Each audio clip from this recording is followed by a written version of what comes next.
चलिए दोस्तों, आप लोगों का यादगार एजुकेशन चैनल में हार्दिक स्वागत है। आज का टॉपिक बहुत ज़ोरदार होने वाला है, बड़ा मज़ा आने वाला है। तो दोस्तों, हम लोग आज बात करते हैं टॉपिक की रस। रस रस सुनने के बाद आनंद ही आएगा। तो रस कहाँ पर मिलेगा? जिसको चखा जाए वही तो रस है, जिसकी अनुभूति किया जाए वही तो रस है। और रस कैसे चखा जाएगा? यह आत्मा से चखा जाएगा, आत्मा से चखा जाएगा। जीभ से चखने वाला रस नहीं है, कि गुड़ और चीनी का रस नहीं है। तो दोस्तों, यहाँ पर हम रस की बात करेंगे। तो इधर क्या देखते हो? तो चेहरा क्या देखते हो? रस में उतर करके देखो ना। चेहरा क्या देखते हो? रस में उतर करके देखो ना। पत्थर दिल भी पिघल जाएगा, पत्थर दिल भी पिघल जाएगा। जिंदगी तुम्हारी बदल जाएगी। तो दोस्तों सुना रहे हैं कि आँख राधिका की लड़ गई मुरारी से। आँख राधिका की लड़ गई मुरारी से। बड़ी होशियारी से नाय। आँख राधिका की लड़ गई मुरारी से। बड़ी होशियारी से नाय। श्याम बंसिया बजावे, श्याम बंसिया बजावे। घुघुटा राधिका उठावे, घुघुटा राधिका उठावे, घुघुटा राधिका उठावे। कि आँख लड़ गई राधिका की, आँख राधिका की लड़ गई मुरारी से। बड़ी होशियारी से ना। तो दोस्तों, इन पंक्तियों में, दोहों में कुछ न कुछ आपको रस मिलेंगे। तो गुल था गुलजारे अभी कल की बात है। दोस्तों, मजा आए तो मजा लीजिएगा कि गुल था गुलजारे अभी कल की बात है। हल कली पे था निखारे अभी कल की बात है। अरे दोस्तों, जिनकी नजरों में खटकने लगे हैं माज, उनको मुझसे था प्यार अभी कल की बात है। उनको मुझसे था प्यार अभी कल की बात है। तो दोस्तों, आनंद के साथ पढ़िएगा और यहाँ पर इस चैनल पे हर मौज मस्ती के साथ आनंद ही मिलेगा। तो आनंद है क्या? रस का शाब्दिक अर्थ ही आनंद है। तो दोस्तों, हम लोग रस पढ़ते हैं। रस का शाब्दिक अर्थ आपसे कोई पूछता है तो दोस्तों, आनंद होता है। आनंद होता है। किसका? रस का शाब्दिक अर्थ आनंद होता है। कोई कहे भाई परिभाषा भी बता दीजिए कि परिभाषा क्या होती है। तो सुन लीजिएगा परिभाषा। काव्य को पढ़कर, सुनकर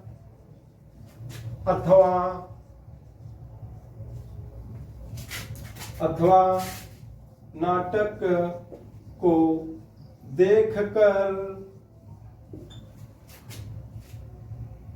जो उमंग या आनंद की अनुभूति होती है, उसे रस कहते हैं। हमारी जानकारी में आप लोग अच्छी तरह समझ गए हमारी बात। काव्य को पढ़कर, सुनकर अथवा नाटक को देखकर जो श्रोता के मन में, जो देखने वाले के मन में, जो आपके मन में जो आनंद या उमंग आता है, वही तो रस है दोस्तों, वही तो रस है। तो दोस्तों, हमारी जानकारी में यहाँ तक आप लोग अच्छी तरह समझ चुके हैं कि मूवी को देखकर, नौटंकी को देखकर, ऑर्केस्ट्रा को देखकर, दृश्य को देखकर जो आपके अंदर आनंद आता है, सन्यासी को देखकर जो आनंद आता है, वह सब रस है। तो भाव तो देखना है दोस्तों। मन के विकारों को भाव कहते हैं, तो भावों में ही आज डूबेंगे हम लोग इधर से उधर। तो चलिए दोस्तों, आनंद लेते हैं रस की। रस की जो भी टॉपिक रस से विस्तार में पढ़ाया जाएगा दोस्तों, 4-5 वीडियो में रस देखेंगे। लेकिन कुछ बातें और देख लेते हैं दोस्तों। क्या देखेंगे कि जन्मदाता, संहारक और पालक हार बोलते हैं। पालक हार, पालन करने वाले, संहार करने वाले, जन्म देने वाले को आप लोग ब्रह्मा कहते हैं, संहारक को शंकर कहते हैं और इनको विष्णु कहते हैं। हमारी जानकारी में यहाँ तक आप लोग रूबरू हो गए हैं, समझ में आ गया। तो आइए दोस्तों, एक आदमी को लेते हैं, एक देवता को लेते हैं, एक ईश्वर को लेते हैं कि जन्मदाता आपके ब्रह्मा हैं। तो ब्रह्मा जी ने क्या किया गया कि सूर्य असुर का जन्म दिया, मनुष्य का जन्म दिया, देवी देवताओं का जन्म हुआ, कीड़े मकोड़ों का जन्म हुआ। लेकिन जब बनाए मनुष्यों को तो देखें कि समाज में आने के बाद, इस वातावरण में आने के बाद, जो जहां पर है वहीं पर बैठा है, कुछ कर्म नहीं कर रहा है। तो इनको बड़ा आश्चर्य हुआ। आश्चर्य होने के बाद कहें कि यार यह तो न आनंद ही ले रहे हैं, न कोई कर्म ही कर रहे हैं, किया क्या जाए। तो इन्होंने किया क्या कि दोस्तों, 3 लोगों को बनाया और कहा क्या इन लोगों से। 3 लोगों को बनाने के बाद किया क्या, 3 लोगों को बनाने के बाद यह जो है, इन लोगों को देख रहे हैं। एक है रंभा, एक है उर्वशी, एक है मेनका। यह लोग अप्सराएं हैं। इनको नाचने के लिए सभा में बुलाया गया और सूर असुरों को भी बुलाया गया। दोस्तों, रस की बात हो रही है तो रस ही लेते हैं आज। तो 1 2 3 4 5 6 7 8 9। तो दोस्तों, अनेक लोगों को बुलाया गया। यहाँ पर तो 11 ही लिखे हैं। तो अनेक राजाओं असुरों को बुलाया गया। तो जिनको इन लोगों के नाचने पर, नृत्य करने पर, ठुमका लगाने पर जिसको मजा आया, आनंद आया, खूब हंसे, वहां पर दोस्तों हास्य रस हुआ। अब कुछ लोगों को इन लोगों से, एक लोगों से प्रेम हुआ। तो वहां पर रति यानी श्रृंगार रस हुआ और रति स्थायी भाव हुआ।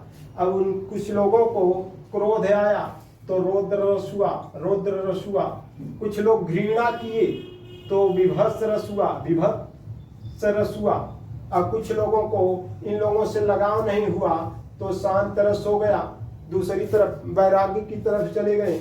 और कुछ लोगों को इन लोगों में प्रेम नहीं दिखा, ईश्वर में दिखा तो भक्ति रस, आप लोग जानते हैं। कुछ लोगों में इनमें भी नहीं दिखा तो यानी वह बच्चों में प्रेम किए तो वात्सल्य रस दिखा उनको।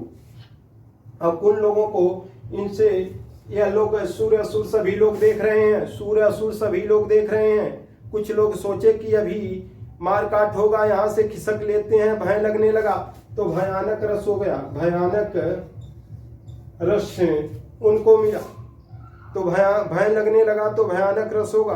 कुछ लोगों को घृणा हुआ तो विभत्स हो गया। और कुछ लोगों को क्या हुआ, करुण रस जानते हैं, शोक की मार काटते कि कोई मूर्छित हो गया तो मर गया, ऐसा अनिष्ट दिखाई दिया। तो करुण रस में आप लोग जानते हैं शोक का स्थायी भाव होता है, करुण रस होता है, करुण दिखाई दिया। अब कुछ लोगों को और क्या हुआ, और कौन सा रस है, हास्य रस पढ़ चुके हैं आप लोग दोस्तों। और बात करें हास्य रस और अद्भुत रस सुने हैं। अद्भुत का विभत्स होता है,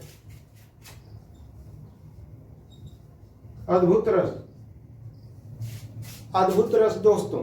अब कुछ लोगों को एक रस और बचा है, तो कौन सा रस और बचा है दोस्तों, दिमाग लगाइए, दिमाग की बत्ती खोलिए।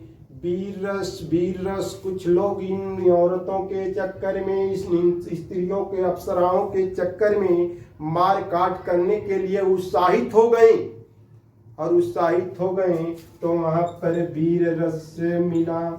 उत्साह स्थायी भाव है। हमारी जानकारी में ब्रह्मा जी ने बड़ा काम कर दिया और रस के बारे में सभी को चर्चा बता दी कि नहीं रस होता क्या है, रस का परिचय दे दिया। तो दोस्तों हमारी जानकारी में यह चीज बहुत आप लोगों को अच्छी लगती होगी, तो जोरदार आप लोग लाइक करिए, आप लोग लाइक करिए दोस्तों। आप लोगों को वीडियो पूरा मिलेगी और ट्रिक के साथ भी मिलेगी। जिंदगी में वैसा ट्रिक नहीं देखे होंगे। तो दोस्तों बात कर लेते हैं और बात करते हैं कि जिंदगी में जो गम मिलेगा मेरी हौसलों से कम मिलेगा। जिंदगी में जो गम मिलेगा मेरी हौसलों से कम मिलेगा। कि बतरस लालच लाल की अरे मुरली धई लुकाए सो करें भौहन हंसे दैन कहें नटी जाए। तो राज का इनकार कर देती हैं, एक बार कहती हैं हमारे पास है, एक बार कहती हैं नहीं है। तो भाव देखिए कहाँ पर श्रृंगार होगा, कहाँ पर करुण होगा, यह सब मजा में पढ़ेंगे हम लोग, मजा लेते हुए पढ़ेंगे। आज बोरियत महसूस नहीं करेंगे दोस्तों। तो हम लोग अब कुछ और बात बाहरी चर्चा कर लेते हैं। इस पृथ्वी पर रस जब आया तो इसके आचार्य कौन थे? आचार्य किसके आचार्य? रस की बात कर रहे हैं तो रस के आचार्य जो है भरत मुनि जी हैं। इन्होंने अपने नाट्य शास्त्र में रस को पंच वेद कहा, पांचवा वेद कहा, पंचवेद या पांचवा वेद कहा। और इसी में इन्होंने इस रस को 8 रस बताए। 8 रस आचार्य भरत मुनि ने 8 रस बताया है। और इन्होंने नृत्य और नाटक में रसों की संख्या पूछे तो दोस्तों 8 होती है। नृत्य और नाटक में रस कितने प्रयोग किए जाते हैं? तो 8 रस प्रयोग किए जाते हैं। उद्धभट्ट जी ने अब 9 रस किसने बताया? 9 रस किसने कहा? 10 रस किसने कहा? 11 रस किसने कहा? तो दोस्तों आप लोग जानते हैं 9 रस जो है उद्धभट्ट ने कहा। 9 रस किसने कहा? आचार्य विश्वनाथ ने कहा। 11 रस किसने कहा? आचार्य रूप स्वामी ने कहा। हमारी जानकारी में यहाँ तक आप लोग जानते हैं, आप लोग बुद्धिजीवी हैं। कोई यह पूछे काव्य रसात्मक किसने कहा? आचार्य विश्वनाथ ने कहा। आप और हम सीख रहे हैं तो किसने कहा? काव्यम रसात्मक आचार्य विश्वनाथ ने। और एक बात आप लोगों से और शेयर करना चाहेंगे। रस काव्य की आत्मा है या प्राण? रस काव्य की आत्मा है या प्राण किसने कहा? प्राण किसने कहा? आचार्य रामचंद्र शुक्ल ने कहा। इतना दिमाग में रहे दोस्तों। हमारी जानकारी में यहाँ तक बहुत अच्छी तरह आप लोग सीख रहे हैं, हमारी जानकारी में बहुत आनंद आता होगा दोस्तों। हमारी जानकारी में आप लोगों को बहुत ही आनंद आता होगा।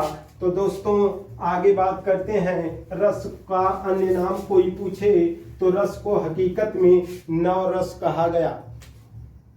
रस का अन्य नाम अगर आपसे कोई पूछता है तो नव रस कहते हैं। परीक्षा में अगर आ जाए तो 9 रस होते हैं कि 11।